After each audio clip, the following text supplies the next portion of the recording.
Hello students, good afternoon. Today I am going to teach you imperative sentence. Let us see. Imperative sentence आज्ञा सूचक वाक्य। Rule, इस प्रकार के वाक्यों से आज्ञा, विनय, सलाह, लिया या दिया जाना प्रकट होता है। ठीक, इसमें कर्ता सदैव छिपा रहता है और वह छिपा हुआ कर्ता सदैव यू होता है। अब याद रखिए, तीसरा नियम मैं यहाँ नहीं लिख पाया, ध्यान नहीं आया, आप सुनिए। इसमें मुख्य क्रिया की फर्स्ट फॉर्म का ही प्रयोग किया जाता है। ठीक, अब हम लोग यहाँ पे देखते हैं, जैसे अपना पाठ पढ़ो। यहाँ देखिए अपना शब्द आया हुआ है, तो सबसे पहले इसके बारे में ही बता देते हैं। अपना के लिए, अपना के लिए, जैसे अपना के लिए आता है, हम लोग अक्सर ये सेंटेंस, ये वर्ड देखते हैं अपना के लिए। जैसे मैं, आई है, अपना के लिए आई है, तो इसके लिए माई। यू है तो योर, यू है तो योर। वी है तो आवर। दे है तो देयर, दे है तो देयर। ही है तो हिज। शी है तो हर।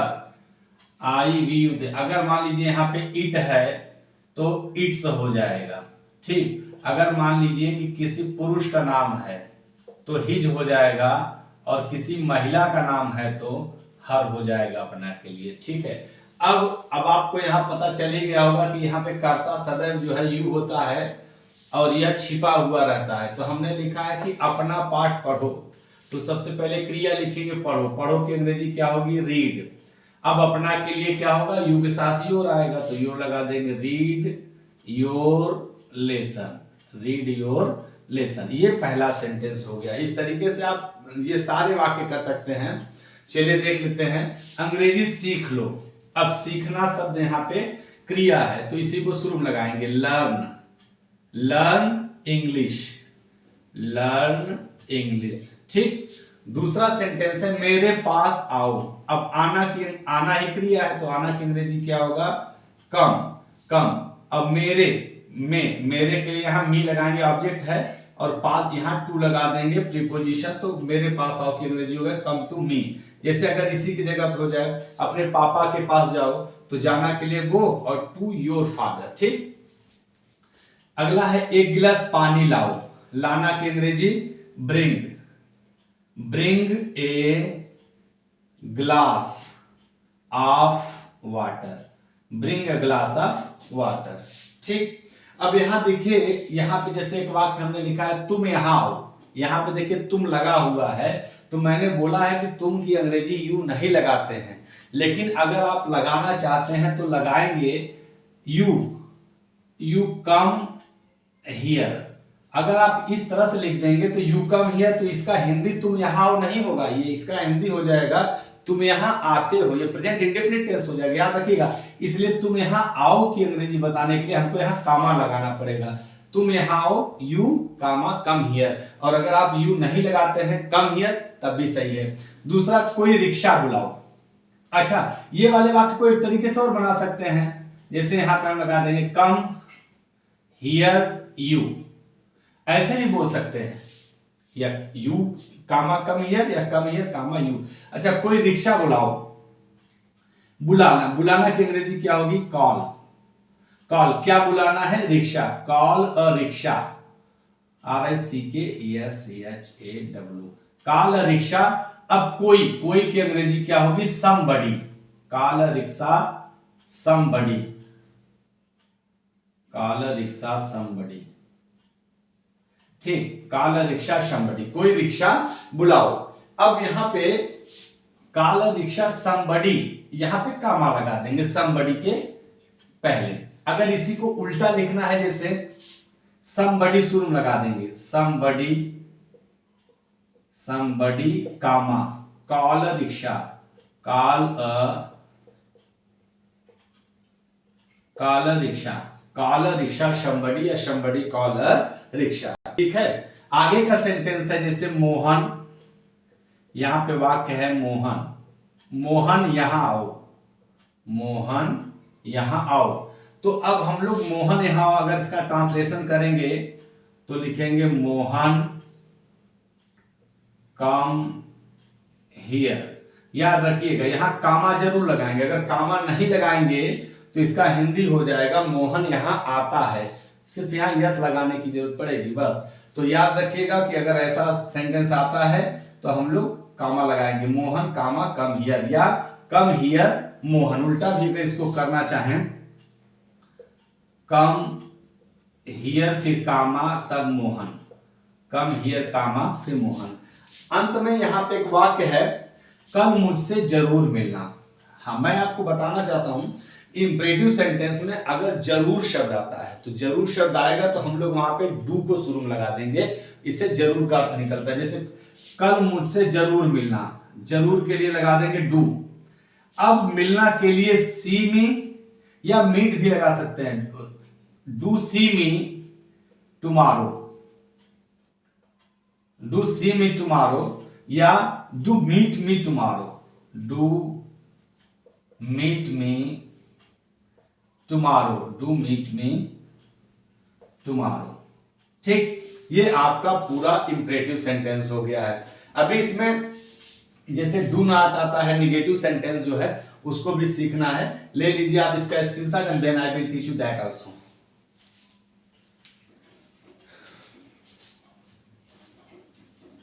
चलिए देख लेते हैं निगेटिव सेंटेंस इंपरेटिव का एक नियम देख करके फिर लिख लेते हैं। जैसे एक रूल देखते हैं, यदि वाक्य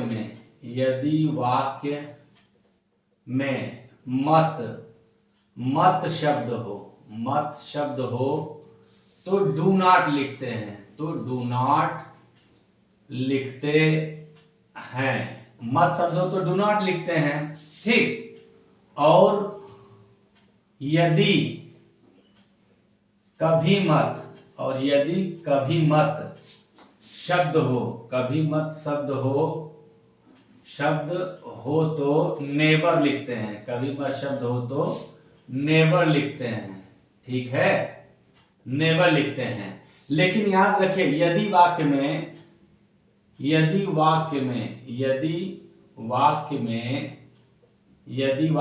कृपया शब्द हो, यदि वाक्य में कृपया शब्द हो तो प्लीज, यदि वाक्य में कृपया शब्द हो तो प्लीज लिखते हैं, ठीक है। यदि वाक्य में कृपया शब्द हो तो प्लीज लिखते हैं। अब यहां एक एक सेंटेंस समझते हैं स्टूडेंट। जैसे अगर हम यहां लिखें कि अपना पाठ मत पढ़ो, अपना पाठ मत पढ़ो,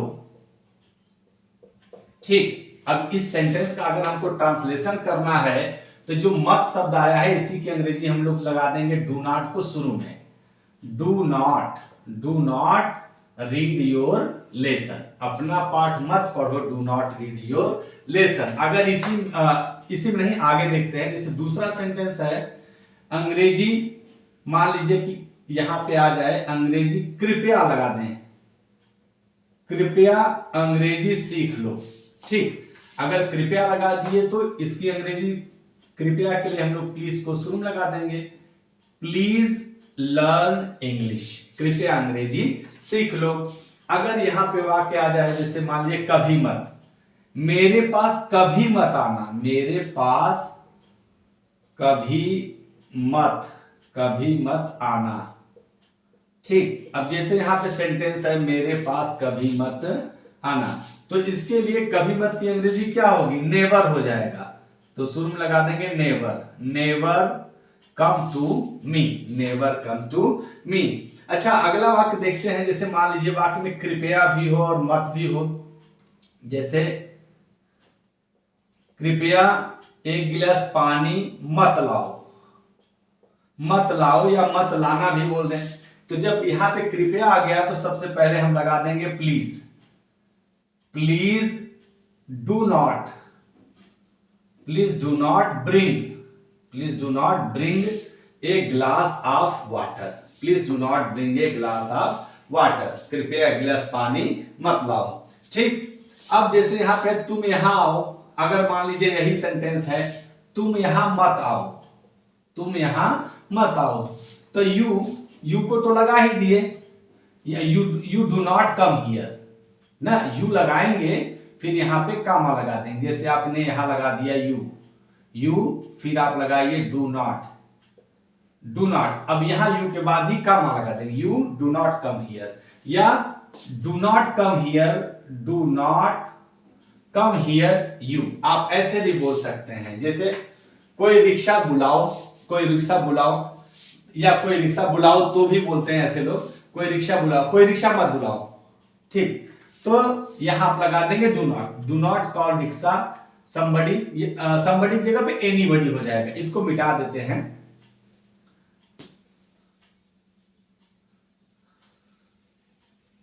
अब जैसे ये आखिरी वाला वाक्य है, आप यहाँ एक प्रश्न पूछ सकते हैं कि अगर मान लीजिए जैसे वाक्य है कल मुझसे जरूर मिलना, कल मुझसे जरूर मिलना, तो इसमें नेगेटिव होगा, कल मुझसे जरूर मत मिलना, तो ऐसा सेंटेंस नहीं होता है। तो कल मुझसे जरूर ना, डू सी मी टुमारो, अगर नेगेटिव होगा तो कल मुझसे मत मिलना ऐसे होगा।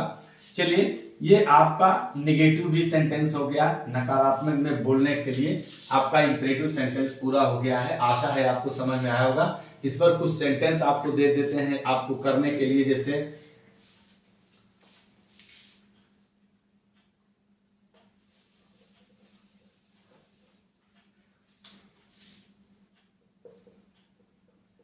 यहां आओ,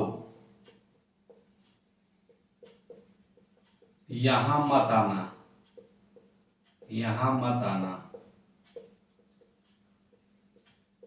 कृपया यहां आओ,